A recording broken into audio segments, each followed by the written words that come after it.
Coming up on the Paper Talk today, we're looking at potential incomings. It's transfer season, sort of, almost. So there's loads of transfer speculation regarding a few players Manchester United could be interested in. Also, could Erik Ten Hag really be going back to Ajax? Let's find out.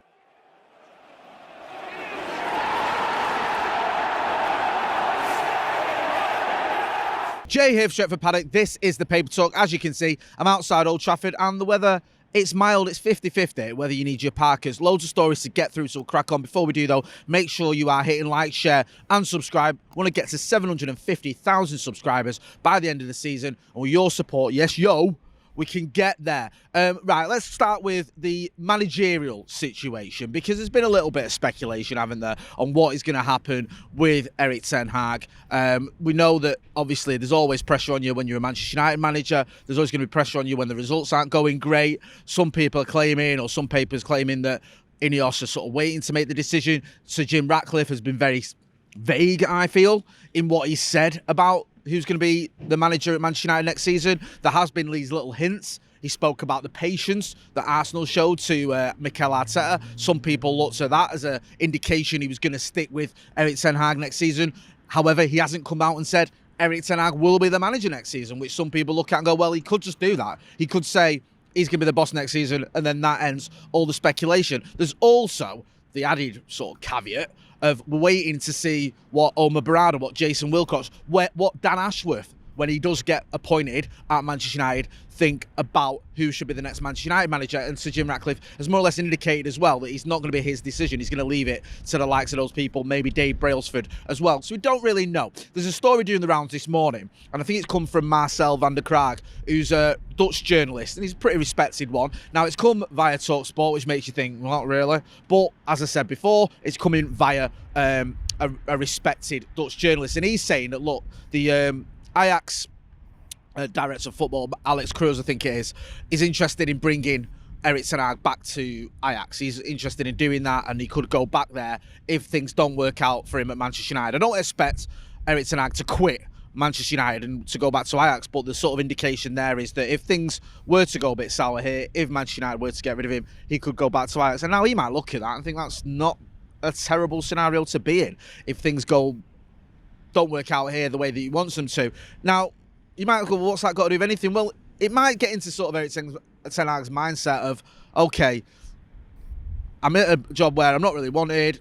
There's another job there where I've been respected, where I've had success before. I could go back there. Because one of the sort of the issues that's never really spoken about as much when it comes to Erik Ten Hag is this sort of idea that he won't have the same control and influence that he had previously. Ineos are coming in, and they're going to have a director of football, going to have a new CEO, you're going to have someone who's a sporting director as well. You're going to have all these people that are going to take charge of transfers. Now, in the past, Erik Ten Hag's had his sort of almost a free reign with transfers. If you look at some of the signings we've made, definitely feel like Erik Ten Hag wanted those signings. The likes of Lisandro Martinez, the likes of Anthony, the likes of Christian Eriksen, the likes of Tyrell Malacia. It very much feels like those were his signings. Even Mason Mount and Andre Onana, of course, this summer. Very much players that he knew he'd worked with before or recognised before from sort of the Dutch leagues or whatever, and wanted to work with again. So is he going to be completely happy with Ineos coming in and saying, look, we're taking away all your control, you're not having the control of the transfers, you're just going to focus on coaching?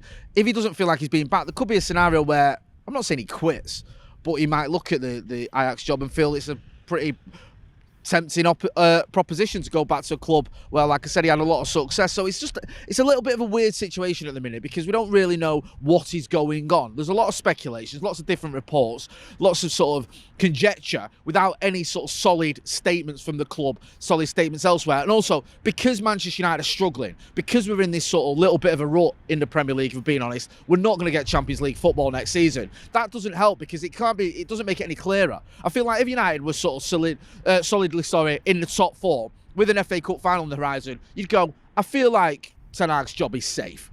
But because we're not, because we're struggling, because there's still a question mark as to whether we're even getting the Europa League next season, then it doesn't feel like that. In terms of the Europa League as well, there's a couple of stories doing the rounds. I think there's one in the Evening News and elsewhere that United could get around 147 million for qualifying for the Europa League. Could be a bit of a windfall. Now, obviously you get more in the Champions League, but that ain't going to happen. United have a couple of routes, I think, to Europa League. We can finish in the Europa League places. However, if we win the FA Cup, we get into the Europa League. If we lose the FA Cup, 6th place is Europa League spot, not a Europa Conference spot. So there's a couple of ways there you can look at it and go, okay, which way is United going to get into the Europa League? I feel like if you ended up in the Europa Conference, that would be massively disappointing. Europa League would be underwhelming and a bit of a disappointment, but I think you can stomach that a lot more than you can stomach going into the Europa Conference. I don't know what's going to happen with Erik Ten Hag. I don't know how much influence it's going to have where he finishes in the league or what happens to the Europa Conference, Europa League or whatever. It might have nothing, it might have everything to do that. We'll have to wait and see. It's just interesting to see so many different stories coming out, and now you've got Dutch journalists weighing in with it as well, and other people talking about how much money we're going to bring in if we qualify for different competitions that you expect would have some bearing on Ineos's final decision. In terms of transfers, there's a lot of transfer rumours doing the rounds as you'd expect. We're getting closer towards the transfer window. United are being linked quite heavily with a number of players. One player we're being linked with, and this has come via the Times, is Marc Guéhi, the Crystal Palace defender. I've been a big fan of his for a little while. I've been speaking about him a few times. Now, he's had a bit of a bad time of it of late. I think he's missed the last 12 games for injuries. He's got a knee problem. However, now that might put you off and think, oh God, another player who's got injury issues. Do we need another injury-prone defender? I wouldn't say he's injury-prone. I think if you look at his record, I think he played 37 games in the Premier League last season and 36 the season before. He's a player that plays regularly. He doesn't often tend to get injured. He just picked up an injury recently. I would never class him as injury-prone. Now, £55 million for a defender who's well established in the Premier League, has been in Gareth Southgate's England squads as well. I think he's a pretty good deal, to be honest with you, and I wouldn't be surprised if Manchester United went for it. We've also been linked, though, with Michael Olise. Are we going to get 2 players from Crystal Palace? Again, he's been rumoured to cost around 55-60 million. We'll have to wait and see.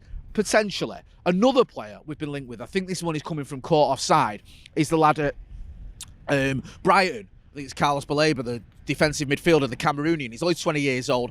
55 million seems to be the price tag that everyone's being lumbered with, because he's being rumoured to cost 55 million via caught offside. He's not played many games this season, 20 odd games for Brighton, done very well though, and has been looked at as a potential target for Manchester United. We'll have to wait and see what happens there. I wouldn't be surprised if we went for some of those players at least. I wouldn't be surprised if we went for a centre-back.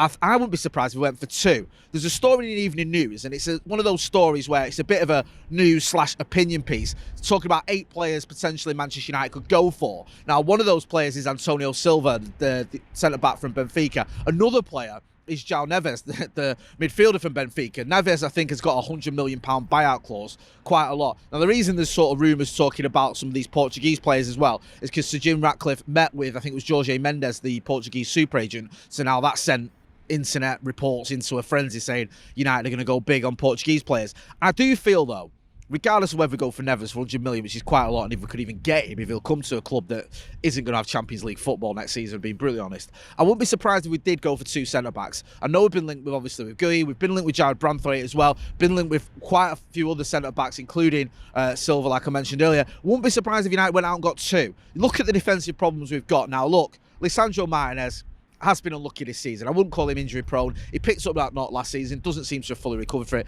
Then he got unlucky when he did come back from his injury in the game against West Ham here. That was just a bit of a freak accident as well. But you look at the other centre-backs we've had missing. Victor Lindelof's been out for most of the season.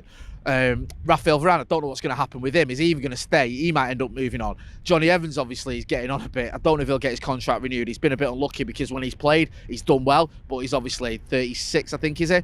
Then you've got Willy Kambwala, did very well against Liverpool, struggled against Bournemouth. The jury's still out. He's only a young player. It wouldn't be the strangest move if United went out and brought 2 centre-backs. The question is, would we have enough money? We're probably going to have to sell a few players if we are going to want to bring anyone in. That brings me to another player who could potentially be going in the summer, and that's Jadon Sancho. Now, Fabrizio Romano tweeted the other day, I think it might have been late last night, it's been picked up by the press, about Jadon Sancho and Dortmund still wanting him. He's got 5 goal involvements this season at Dortmund, which isn't a bad return. Some people saying, well, that's the same as Anthony here at Manchester United. Anthony's played a lot more games. We know the reason that Jadon Sancho's not in the Manchester United squad. It's not just because of his ability, it's because he's had this massive fallout with Erik Ten Hag. Some people saying, or some reports saying, that if Erik Ten Hag does leave, Jadon Sancho will come back. Others saying that that's never going to happen regardless. Looks like Dortmund are keen to keep him in Germany. I get it. Whether that's going to happen, we'll have to wait and see. I mean, I think he broke the record of the day as well for the most goals by an English player in the Bundesliga. I think he got a goal which put him over Tony Woodcock's tally. I think, don't quote me on that, I'm pretty sure he did. And I think there's only 2 United players. I think Shea Lacey and Marcus Rashford were the only ones that congratulated him on that. I saw a story about that. People saying, oh, you know, what's going on there? A bit of a is he becoming a bit of a pariah with the Manchester United squad? You don't know what's going on with Jadon Sancho and Manchester United at the minute. You don't know what the future holds. We'll just have to wait and see. At the minute, it's just going to be loads of conjecture and speculation and all the rest of it. But we do know that Manchester United, it is a problem they're going to have to fix. They're going to have to sort it out. And we know that we're going to be linked with a lot of players, including the ones I've mentioned, including the kid from Brighton, the kid from Crystal Palace, various Portuguese players as well. So let's wait and see what happens with all them, as well as wait and see what happens with the manager. If we hear any updates, we will give them. Let me know what you think as well about the managerial situation, because I've seen some people suggesting that, okay, yeah, we need to bring in Thomas Tuchel. We need to bring in Roberto De Zerbi's been another name that's been bandied about. Adam Crafton did a tweet the other day talking about how Brighton have struggled. They've not beaten many teams since September this season. He did a tweet. I think they've only beaten a handful of teams. They've struggled a little bit considering where they were a few months ago when De Zerbi was like the flavour of the month. Now, they're not doing terribly, and I think in terms of the resources they've got, they're still doing quite well. It's just strange to see how sort of these things can fluctuate. And one minute a manager is looked at as the saviour, and the next minute people go, actually, results haven't been that great of late. It's a similar situation with Ivan Toney as well. A few months ago, everyone was talking about Ivan Toney. He's the one that everyone wanted. United wanted him. Arsenal wanted him. Other teams wanted him. I don't think he scored in 9 games now. There's an interesting piece in The Athletic looking at Ivan Toney, saying whether Brentford, actually now the same, should even drop him and focus on next season because he ain't going to be there next season. So, like I say, it can be very sort of temperamental, can't it? Whether players and managers are so or highly regarded, depending on how they're doing of late. I think you've got to look a little bit more long-term when you're talking about bringing someone to Manchester United Football Club. Anyway, I'm going to leave it there. Make sure you are hitting like, share and subscribing. Back later on with the Paddock podcast, so make sure you check that out. I've been Jay Motty outside a pretty cold Old Trafford. Thanks for watching.